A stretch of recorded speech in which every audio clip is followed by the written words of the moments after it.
Saya sering ditanya tentang kajian Timur Tengah. Kenapa di tanah Israel itu sampai hari ini tidak pernah selesai?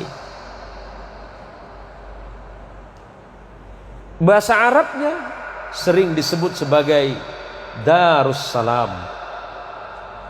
Orang Katolik, orang-orang Kristiani menyebutnya sebagai Yerusalem. Yerusalem terambil dari bahasa Yarushalayim. Sementara orang Mesir kuno menyebutnya sebagai Ursalimum. Ursalimum artinya tanah kedamaian. Kemudian dalam bahasa Aramaik menyebutnya sebagai Yerusalem atau Yerushalayim. Artinya apa? Tanah penuh kedamaian. Arab menyebutnya Darussalam, negara yang penuh kedamaian. Namanya tanah kedamaian, tetapi kenapa nggak pernah damai? Persoalan yang ada di Palestina itu kurang lebih 3.000 tahun, Pak. Sampai hari ini 3.000 tahun persoalannya belum selesai. Sejarawan menyebutkan bahwa Yerusalem itu dibina oleh Daud dan Sulaiman. Berarti sekarang sudah masuk ke tahun 2000 Masihiyah, hitungannya 1000 tahun sebelum lahirnya Isa, Yerusalem sudah ada. Sekarang tahun 2000 pasca lahirnya Isa, berarti sudah 3000 tahun. Kenapa berbanding terbalik namanya negara yang penuh kedamaian tapi tidak pernah damai-damai? Itu 3000 tahun. Apa yang menjadi persoalan? Persoalannya cuma satu, bahwa menganggap dan memiliki, menguasai Yerusalem dianggap sebagai hal yang paling penting untuk menguasai dunia. Berarti itu politis.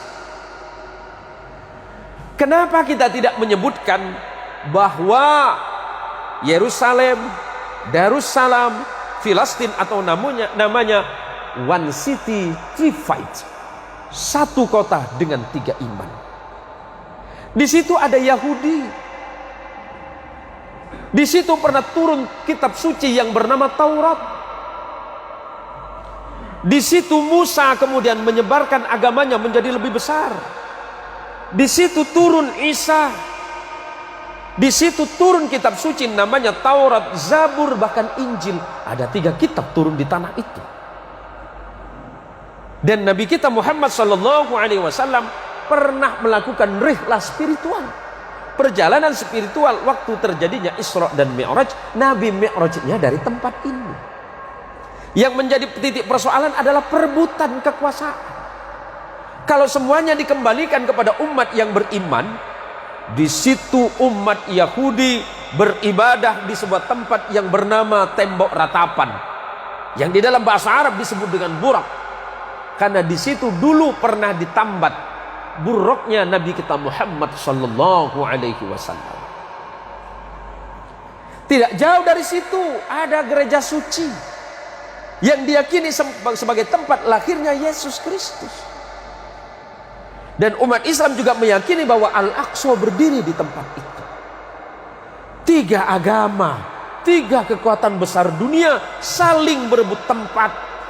Padahal Allah menyebutkan bahwa tanah Yerusalem adalah tanah yang penuh dengan kedamaian, tetapi isinya ternyata manusia yang tidak pernah berdamai. Mari semuanya kita kembalikan kepada diri kita. Tidak perlu kita memperdebatkan itu. Tinggal kita bagaimana kembali kepada iman kita masing-masing. Yang Islam silakan meyakini agamanya, yang Kristiani silakan mengimani apa yang Anda yakini. Tinggal bagaimana kita sekarang membentuk kehidupan manusia yang lebih bermoral, yang lebih beradab, bahkan lebih maju dan moderat. Bukankah Rasulullah Muhammad SAW ketika membangun Madinah mempersilahkan siapapun untuk tinggal di kota Madinah? Yang Yahudi monggo, kata Nabi. Yang Nasrani silahkan. Yang Islam juga. Yang orang-orang Majusi boleh. Bahkan orang yang tidak punya agama pun pada masa itu boleh tinggal di Madinah. Tapi kenapa kemudian hilang? Karena merasa tidak cocok dengan kehidupan yang ada di tengah-tengah masyarakat Muslim. Kenapa? Itu kembali kepada persoalan masing-masing.